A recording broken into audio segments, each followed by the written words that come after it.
Resident Evil 3 Remake's dodge mechanic is something that the game carried over from its predecessor in a new and much better way. No longer an esoteric tool that you may have used on accident, the new dodge in the latest installment of RE is by far the most important new thing about the game. In this guide, I'm going to teach you everything you need to know to master the dodge, and at the end, I'm going to teach you how to Falcon Punch with Carlos. First off, we have the basic dodge. If you press the dodge button at any time, you can chain up to 3 dodges in a row. Each dodge is progressively slower than the last, and you can change direction during any of these dodges. Dodges can get you out of the range of enemies very quickly, even when not perfectly timed. This is perfect to use when getting out of the way of enemies before they even aggro. However, these amazing bastards at Capcom decided to implement my favorite type of mechanic. The dodge can be timed perfectly to do what is known as a perfect dodge. The perfect dodge is done by dodging right before the attack is about to hit you.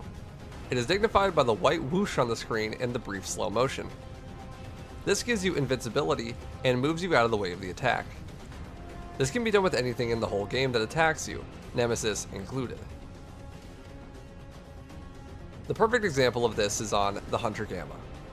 The Hunter Gamma is actually the easiest dodge in the whole game.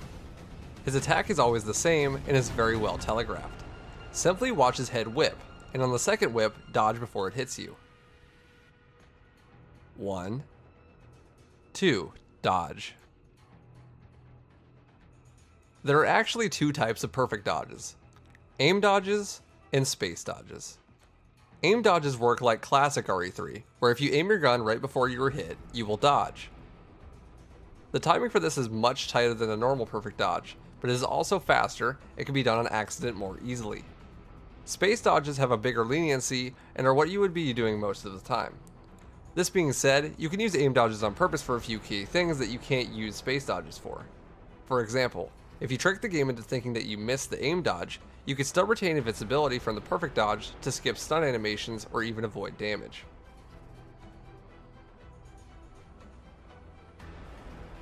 There are a few rules you're going to need to keep in mind about the dodges though. Firstly, you can't dodge while reloading, so be careful about when you start to reload. You may put yourself in a position where you can't escape death. Second, you can chain perfect dodges, but only if the attacks are not too close together and not too far apart. If the second attack hits you after a certain amount of time, it will still connect. However, you can chain perfect dodges for days if the timing is correct and you execute well. Once you successfully do a perfect dodge, there is another thing you can do to get the most out of your skills. Perfect counters. Perfect counters happen when you aim directly after getting a perfect dodge. The game drops you into a slow motion animation and orients your aim into the weak spot of the enemy.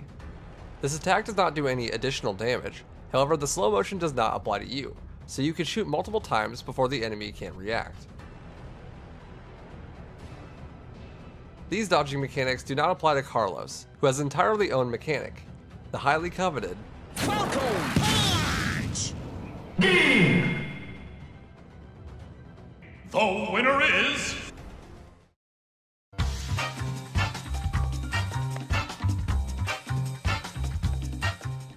This is actually done by pressing the dodge button at the correct time, but the timing is a bit different for this one. You want to take the initiative and melee a bit early. If timed correctly. If you don't time it correctly, don't fret, it can still be pretty useful. If the enemy is busy AFKing, not paying attention, it'll stun them and you can just run on by.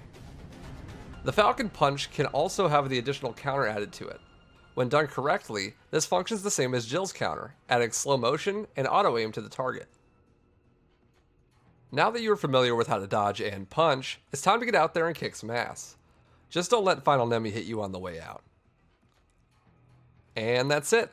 Thank you so much for watching, I really appreciate it. If you enjoyed, please like, comment, subscribe, and make sure to follow on my Twitch channel.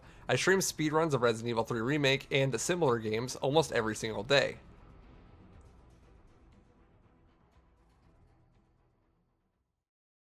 Dude, show's over. Make sure to follow Trent Salma if you enjoyed. See you next time.